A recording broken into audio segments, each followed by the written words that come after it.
Gotcha Force. Gotcha Force. Nope.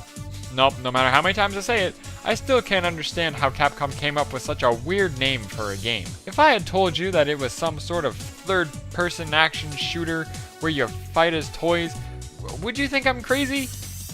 Well, most likely. But honestly, the game came out during the peak of what I consider to be a huge transition phase in gaming history. During the N64 and PS1 days, freaking every other game was a platformer. And in today's gaming market, the most popular games are shooters. The GameCube, PS2, and Xbox all had really interesting libraries because of this, and Gotcha Force is one of those zany titles to come out of this era. Gotcha Force is another one of my all-time favorite GameCube games, and while playing through it again, I had a lot of fun reliving the experience. Through its huge and original cast of characters, its simplistic yet perfect presentation and story, and its easy pick-up and play controls, Capcom made a game that's just worth owning for quick pick-up and play fun. Let's take a close look at a GameCube title that I swear I am one of the very few to have ever even played.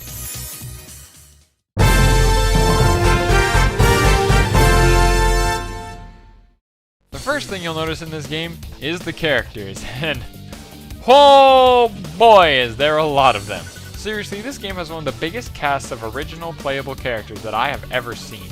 And I'm not talking about these human characters, and that's just overdone.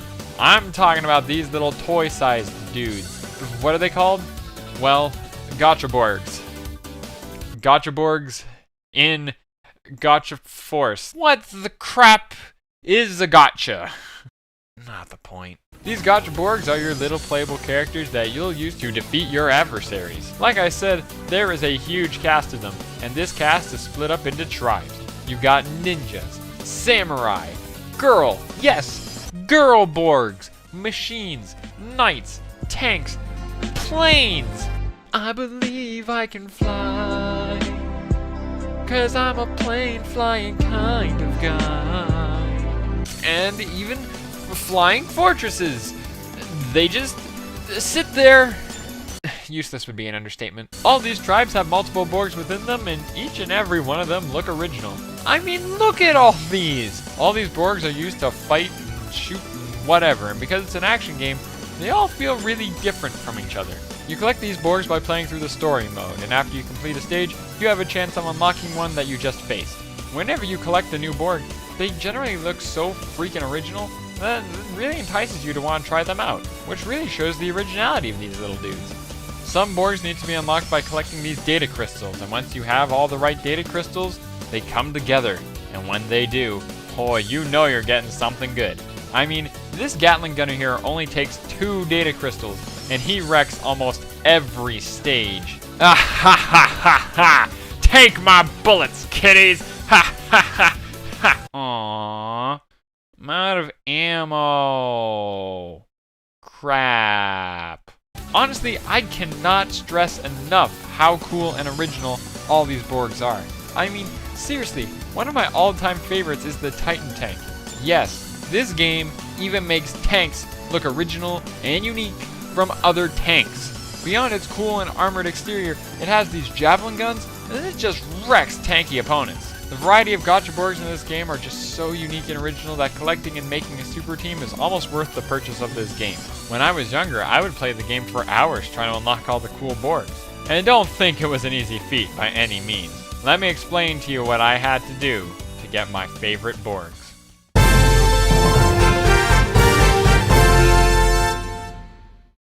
Like any video game, especially from this era, you need to play through the single player mode to really unlock anything. In Gotcha Force, there is a lot to unlock. During the story, you play as this blonde dude named Ku?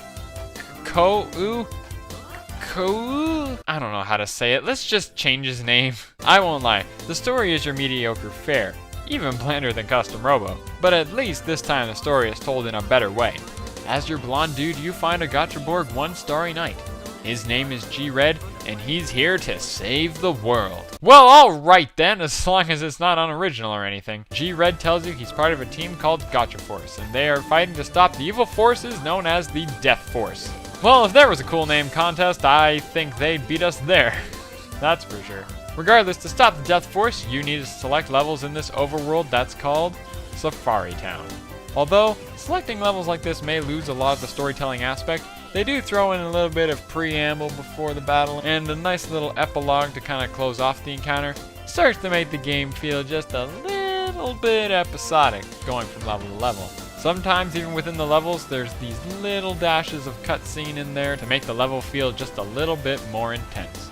For example, one of the battles close to the end is against the Cyber Dragon, and after clearing out his first wave of minions, you see him appear, and considering you've never seen him before, it's a pretty ominous introduction, because dang, he's big. This non-intrusive way of telling the story at least makes the game really kid-friendly, and although that means that this isn't a high-caliber story, it's still pretty interesting to play through. It kind of reminds me of how a Saturday morning anime would play out, like Beyblade or Yu-Gi-Oh! Every episode is rather short, and in reality, they kind of do the same thing every episode, with just some added context for the important battles.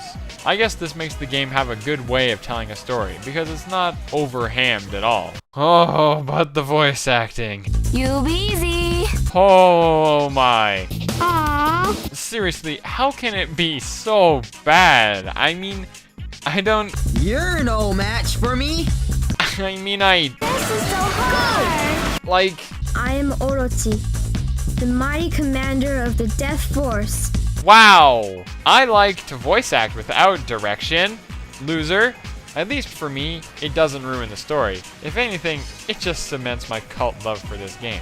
The voice acting is so bad, it's got memorable quotes kinda like Star Fox 64.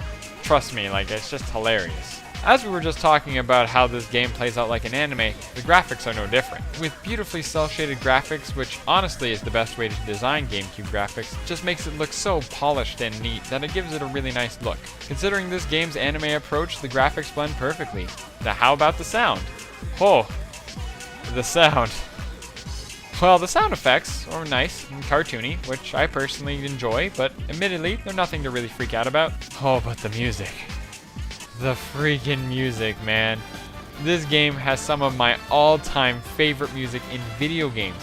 Seriously, it's just so good. I mean, it's like they had a legitimate J-pop or J-rock band score the music. Some of the songs even had vocals in the Japanese version. Dang, it's just so cool. If I had to pick one song to stand out, it's the result screen music, which also plays during big victories.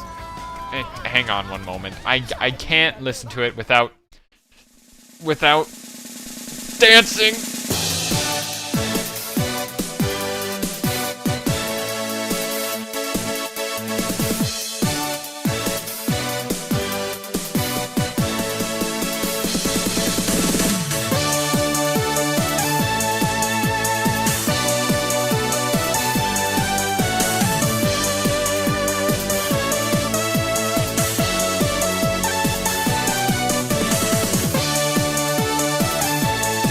I really hope that didn't weird you out. The overall presentation of this game is fantastic, and the soundtrack is just so freaking catchy.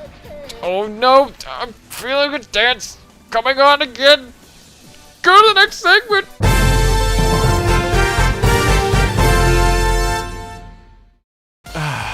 The controls. Aren't spot-on controls just the best? No matter which type of Borgs you like to use, the controls are all the same. The A button is usually used for jumping, but for planes it speeds them up, tanks can hover, and fortresses still don't do anything. You have two attack buttons, B and X. B is used for your general pew pew, prep prep, or the ha ha ha ha, take my bullets. Aww, not again. In other words, the B button is usually some sort of gun or primary attack source. When close to enemies, it can even do melee attacks. Your X button is generally your cool or powerful attacks, not a reliable damage source. They're either hard to hit with or have other special uses. On my little badass Titan tank, his B is his basic laser that's easy to use and does decent damage, and his javelin lasers, which is mapped to X, isn't perfect for taking on your run-of-the-mill foes, but against Fortress Borgs, look at all the damage he's taking! Sometimes either or both buttons can even be charged. These charged attacks are generally in a league of their own. Some are very strong attacks, and others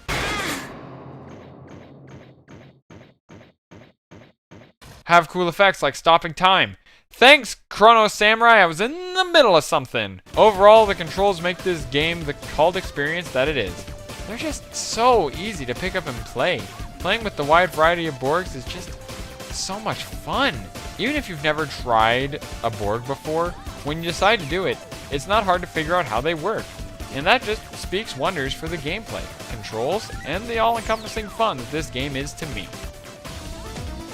And that sums up my thoughts on Gotcha Force. Frankly, the more I play it, the more it starts to feel like a cult classic for a reason.